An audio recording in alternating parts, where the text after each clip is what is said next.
Pag-aayusin ko, tagilid po eh. Oo. Tagilid po. Tinitingnan ko sa picture eh. Ay, kayang remedyohan naman. Ay, kaya ko yung remedyohan. Ay, tititiisin niyo. Hindi ka na ako. May pang-spray ka ba dyan? Meron na, meron. Ay, rin nga ito may sasaktan na naman. Ang sasaktan ko ho ngayon ay nagmula pa ho ng Ohio, USA. Pero ho din sa Pilipinas, arehong si Sir ay taga Santa Maria, Laguna. Ayan, ay tangina, Miles. Sadya naman nung lumaot na ng lumaot ang mga nakakarating din sa akin tatuan. Sabi rin ako. Ano? Anong ligaw? Ako yung may ginawa, hindi ko sinasend sa inyo. Oo. Ay, gusto ko kayo kita nyo din. Iibahin ko na. O sige. Ikaw, sabi ko sa'yo, ikaw ang bakala.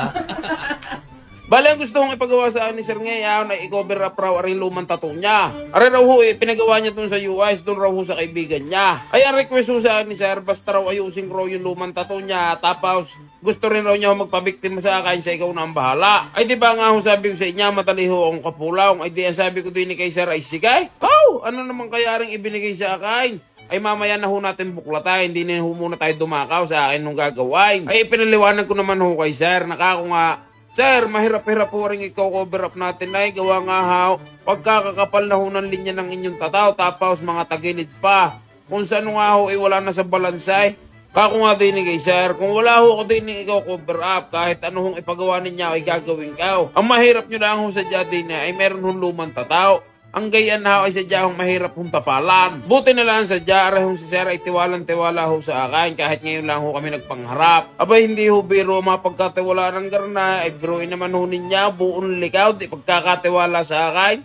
Hindi naman kami na rin magkakilala. Sa pagtatatuha, ang pinaka number 1 ng kailangan diyan ay pagtitiwala. Dahil mahirap hong ipagkatiwala ho ang balat, gawa nga ho ang tataw ay permanente at hindi na ho mabubura pa. Ay di naman ho tayo dumakaw sa paglalagay ko ho ng tinta. Sadya akong garni karamay, para nga ha, hindi na ho ako kulangain kung sa ano nga ho, mas maganda na ho ang labays kaysa ho kulang. Pag ako ho kinulang, aba, ay di magtitimpla na naman ako ng panibagaw. Nagumanda ba ng labays para hindi na ako nahihirapan pa? Ay siya, pakitahin na muna ang bida. Ayan, ganap na naman ang hayop na itaw. Sadya namang hindi mapalingon sa camera. Nung naipakita ho ang bida, siyempre ipapakita naman ho ang setup ng lamesa, tapos ipapakita na ho rin napakatikas nating biktima. Ayan! Ay diari na nga at papaguhitan na ho ng isang makatay-katay. Unang guhit, punit. Sa padalawang guhit, lasa ko'y tigo mampuwait. Ay diari na nga. Paghugan na rin, ang inuuna ko sadya ay yung parting ibaba. Para ho ang stencil ay hindi ho mabura. Pero ho sa buhay, ang inuuna ko ho sadya, aba, ay di ang aking pamilya. Gawa nga ha, sila ho ang pinakamahalaga. Kita nyo naman ho siguro kung gano'n ho kalaki rin aking dinadalay. Tama ho ang iniisip ninyo, mahal ho ang inabot na ray. Ay gaya nga ho na sinasabi ko ho sa inyo palagay.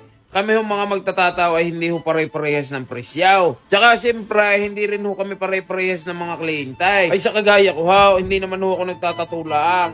Ay di ba nga ha, areho nga pinambubuhay ko sa pamilya ko. Ay di ba ho, areho negosyo. Sa pagnenegosyo ha, meron ho tayo mga bagay na dapat iniiwasan. Hindi lang ho sa pagtatataw. Sa lahat ho ng klase ng negosyo, iwasan mo makipagpapabaan ng presyaw. Alam mo kung bakit, gawa nga ha, pag nakipagpapabaan ka ng presyaw, you are no longer competing on value. You are competing on price. Ayaw, at napa-English na naman ho ang bida. Sa madaling sabayan, gusto mo ng pasukan ay discount contest na, hindi na negosyaw. Tapos, pag walang mahagip na kliyente, sinisisi yung kakumpetensya. Ngayon, sinong ulagang may sabi sa iyaw, nagayanin mong presyo na at makipagpababaan ka. Arepa, pakinggan ninyo. Mas masarap hong tumanggay kaysa umuula ng umuaw. Oo ka nga ng uaw, pero nasakit naman ang ulo mo. Pag alam mong talo ka, tumanggi ka. Wag na wag kang mahihiya sa mga nambuburaot sa iyaw. Alam mo kung bakit?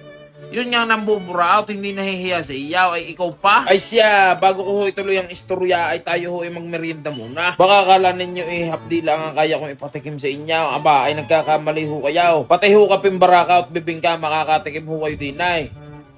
Napanti mo. Ito dito lang. Oo, din sa amin. Yan, napipin ka yan. Ayun sir, uuwi nyo yun. Okay, salamat. Sige, Okay, ciao. Libre pa eh. Ay siya, balik na ho tayo ulit din na at taispogi na ulay. Kung sa ano nga ho iti guys, gustong tumipo ay. Balik na ho tayo sa istorya. Back to you guys. Areha, huwag nyo mamasamain. Yan ho mga barat na yan, tsaka ho yung mga buraot. Ayan ho yung masasakit sa ulaw. Pansinin ho ninyo, kung sino pa ho yung buraot, siya pa ho yung mararamdaman. Siya pa ho yung reklamador at siya rin ho yung madrama. Ano ha, tama o mali?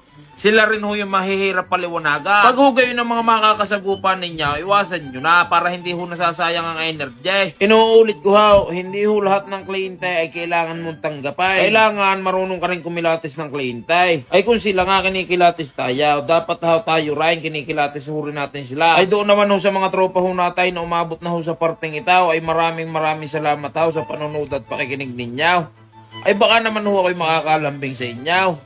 Makikicomment naman ha kung tigisaan ho kaya para alam ko naman ha kung saan ho nakarating ang video itaw. At doon naman ho sa mga tropa ho natin na bago laang at napadaan lang ho din sa Facebook page kayo ay baka naman ho maaaring makikipindot na ho ng palaw.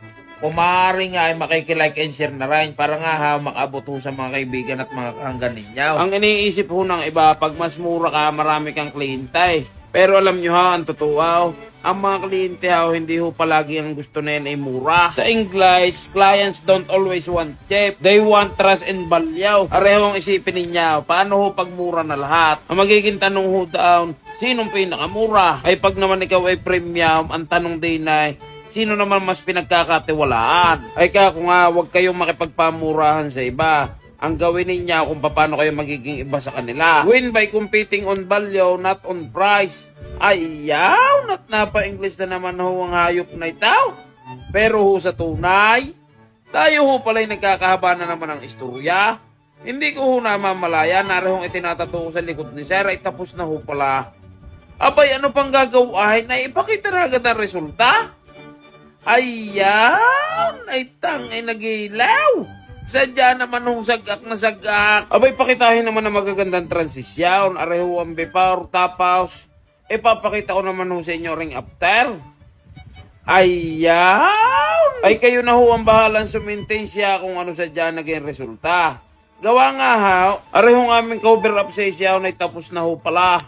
Bale, ang piyesa hong aray ay inabot lang haw ng kulang-kulang 13 oras. Ay tang inagilaw, sadya naman hong pasma at pagkasakit ho ng likod gaw, pero nag-enjoy naman ho sadya kaw. Ay maraming salamat haw, Sir Mark.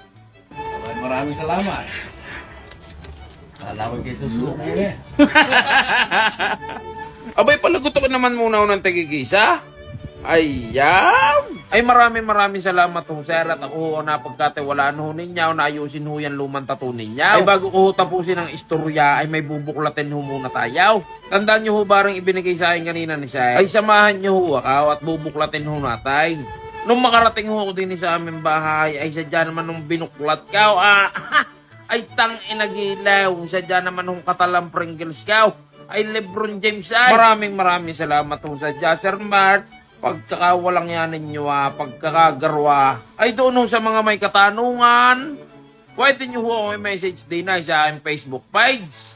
Arehong unang guhit, punait ni Aljonanite. Ay siya, pasyalan nyo na lang ako din sa akin tatuan, din sa Leon, Batangas.